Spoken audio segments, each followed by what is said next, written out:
Hello and welcome to NC Continental Prime, reaching you live from our studios in Lagos, Nigeria. I am Gbenga Aborowa, and these are the headlines at this hour. The Nigerian government freezes accounts of Africa's largest entertainment group. Gonzalo, in November, Global Police Agency Interpol issued a red notice for Isabel dos Santos.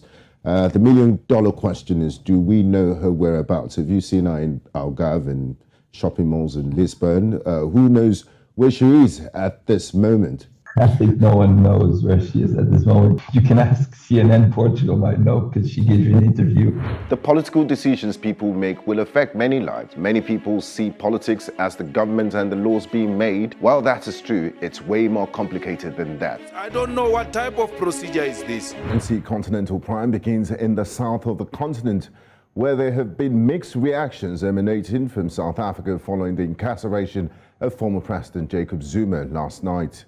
Zuma has begun a 15-month contempt of court sentence after handing himself over late last night. Now, if you emerge president of Nigeria, you have so many ideas that you want to implement, and you need the National Assembly to pass legislation to push through that I could confidently say will not have a majority in the National Assembly. So how do you intend to pass a legislation without... It's not the first time I'm experiencing that. I was governor of Anambra State without one House member from my party. 30 members were from another party. 30 House members. When we came into the Obasanjo Presidential Library this morning, I did see a few pictures of Your Excellency with Her Majesty Queen Elizabeth II.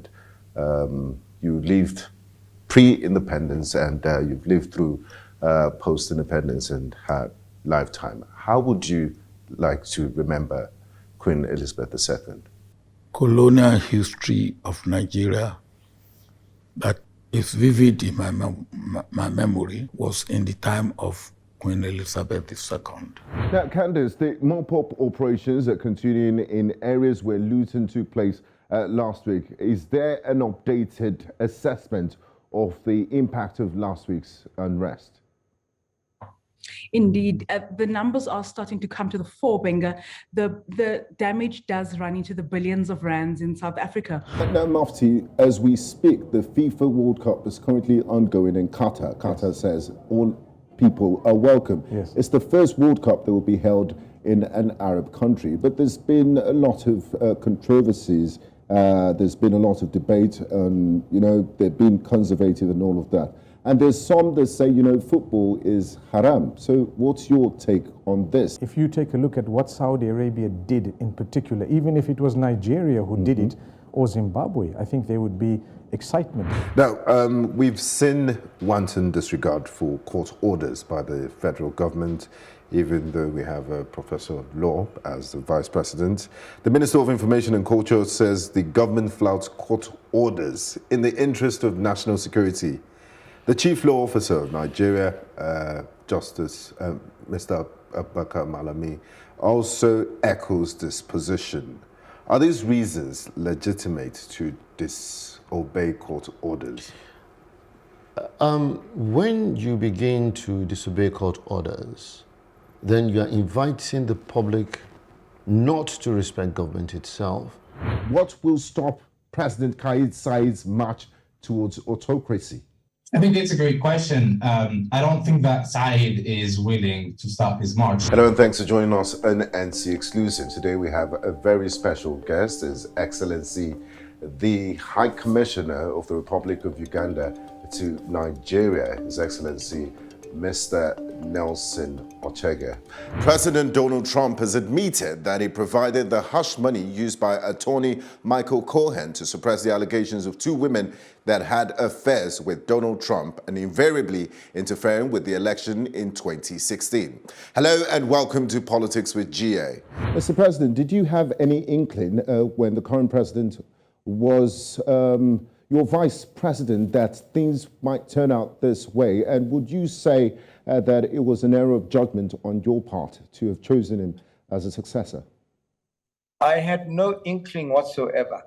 People, of course, now with hindsight have come to me and said, no, you know, we knew he was like this. Corinne, you were on a list of people targeted by Pegasus, a military-grade spyware licensed by an Israeli company to governments around the world, mostly repressive governments. Why are you considered a threat to the government of Rwanda? Yes, it's quite shocking to know that Rwanda, one of the poorest countries in Africa, would be spending millions to follow me, track me, listen to my conversations, my calls, my messages. And now, General Muhoozi Kainerugaba is a serving officer, as we speak, of the UPDF, who has violated almost every rule and conduct that the army imposes on serving officers and men, as explicitly spelled out is political ambitions, including referencing intentions to take power. Is Muhoozi above the law, and why are there no consequences for his clear violation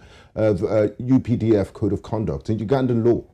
The Ugandan law is very clear, especially the UPDF Act Section 99. We hope at the end of the day, for the sake of justice, that something good comes out of this. But from the feelers we're getting, it doesn't seem like it, because the people Nigerians elected to represent them, they're disconnected from the reality on the ground. I would like to start with Amelia. The conflict in Cabo Delgado has been going on for a few years now. What is the genesis of this conflict? I think what you see here is sort of the combination of historical, political, and economic grievances that... You always refer to Madiba as the old man grandpa. When did it enter your consciousness that, you know, he was no ordinary granddad, but an international icon, national hero, someone that was revered all around the world? When did you know your granddad was special? Well, I think it was that first time we went to visit him in jail. Honorable Mudavade, in the past, some people in some quarters have accused you of being a regional and tribal kingpin, and that you need to look beyond the Luya nation for pan-Kenyan mandate, that you're very popular in the West, you're very big, but you need to be president of the whole of Kenya. How do you plan to appeal to all the regions or make them accept you? All I can say is that I will never deny my heritage. Now, Baba, just a few days ago, or less than 24 hours ago, Rwandan President Paul Kagame was in Parliament, and he gave an impassioned speech. He spoke about the Democratic Republic of Congo for 43 minutes. He accused DRC President Felix Tshisekedi of exploiting the ongoing insecurity in the eastern DRC to postpone next year's presidential elections. How do you react to this? He sees Paul Kagame in panic mode. He spent a whole 43 minutes on a subject he claims to have nothing to do. Very much, Mr. President, and the hope is that by the time we get to COP27, the world would have been able to move the needle positively forward.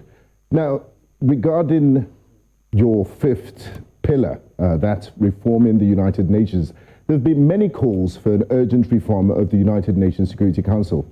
I'm sure you might agree with me that current geopolitical realities and the global health crisis make a compelling argument for African representation. Do you support a reform of the United Nations and Africa's call for permanent representation in the United Nations Security Council?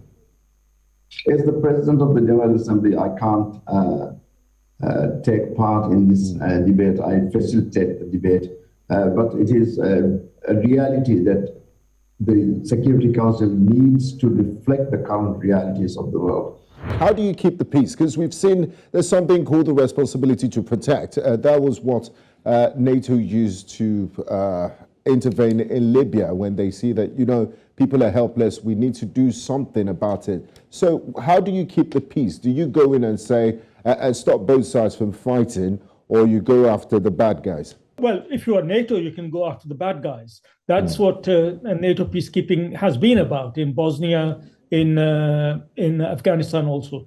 Thank you very much, AGK Okpa, Global Affairs Analyst. Join us live from Texas, United States. We do appreciate your insights and candor on the subject. I think you should be on a GQ magazine. Thank you for hosting. Thank you very much for your compliment.